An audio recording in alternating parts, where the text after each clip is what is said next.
What does it mean when a state with an estimated arsenal of around 50 nuclear warheads signals that its next major political gathering will be used to unveil an even more ambitious nuclear plan, while live weapons fire is still echoing from its test ranges? That question sits at the center of this moment, because what North Korea is preparing to announce does not only affect the Korean Peninsula, it touches alliance structures, deterrence calculations, and crisis stability across Northeast Asia and beyond.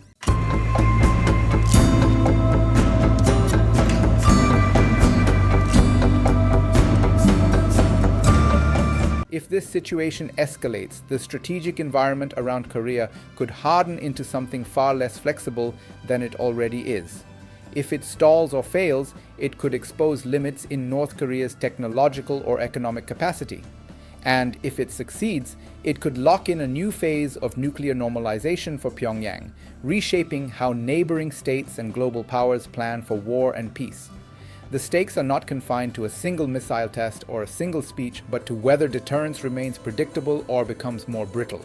To understand why this matters, you have to step back into the logic that has guided North Korea for decades. Since the end of the Korean War in 1953, the country has operated without a formal peace treaty, technically still at war with the United States and South Korea.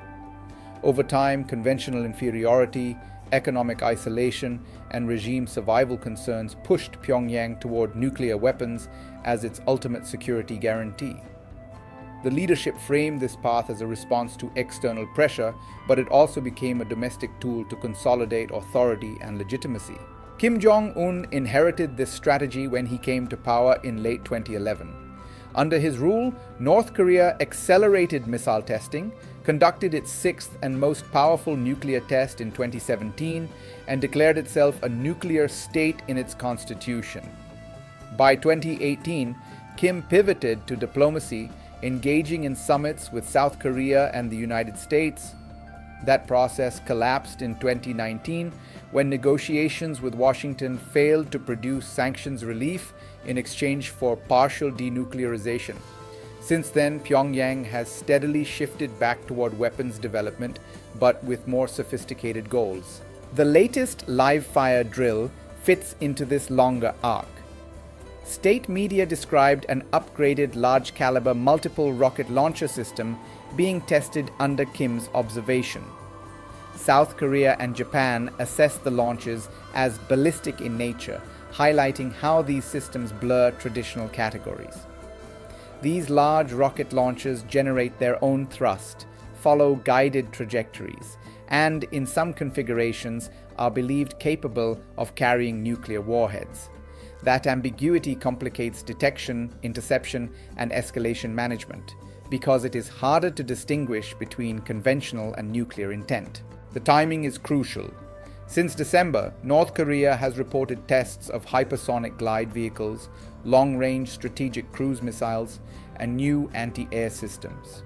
This cluster of activity appears designed to showcase a portfolio of capabilities ahead of the ruling Workers' Party Congress, the first in 5 years, expected to begin in February. Historically, party congresses are used to set long-term political and military priorities, not to announce minor adjustments. When Kim signals that next-stage nuclear plans will be presented there, it suggests a strategic roadmap rather than a single program. Kim's presence at the test site, accompanied again by his teenage daughter, adds another layer. South Korea's intelligence assessment that she is a likely heir reflects how nuclear weapons are being woven into dynastic continuity. By visually linking family succession with strategic deterrence, the leadership reinforces the idea that the nuclear program is permanent, inherited, and non-negotiable.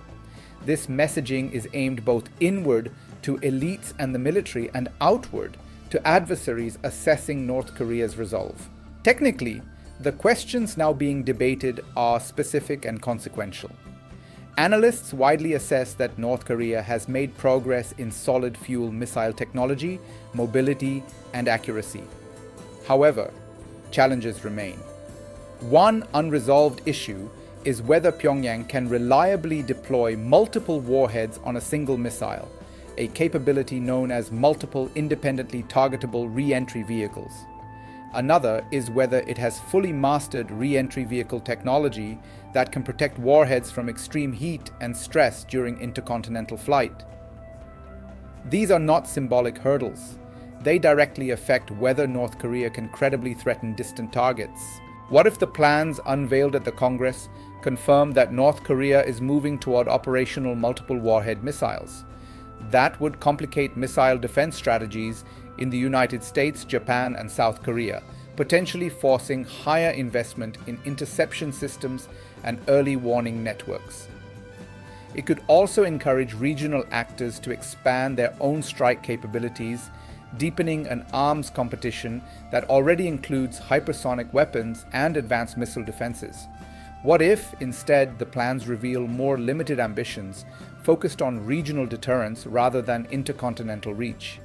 In that scenario, North Korea might be signaling that its primary goal is to hold US forces and allies in Northeast Asia at risk, rather than to perfect a continental United States threat. That could open narrow space for future negotiations, especially if economic pressures intensify and sanctions relief becomes more attractive. The geopolitical consequences extend well beyond Pyongyang. South Korea has responded to recent tests by reinforcing alliance coordination with the United States, including expanded joint exercises and clearer nuclear consultation mechanisms. Japan, facing growing missile threats, has committed to acquiring counter-strike capabilities that were once politically taboo. China and Russia, while publicly calling for stability, have been less willing to enforce sanctions as strictly as in the past, viewing North Korea through the lens of broader competition with Washington. Globally, North Korea's trajectory feeds into debates about the durability of the non-proliferation regime. Each incremental advance by Pyongyang challenges the assumption that sanctions and diplomatic isolation can reverse nuclear programs once they reach a certain stage. Other states observe not only North Korea's weapons, but also the fact that its leadership has survived, consolidated power, and remained in control despite decades of pressure.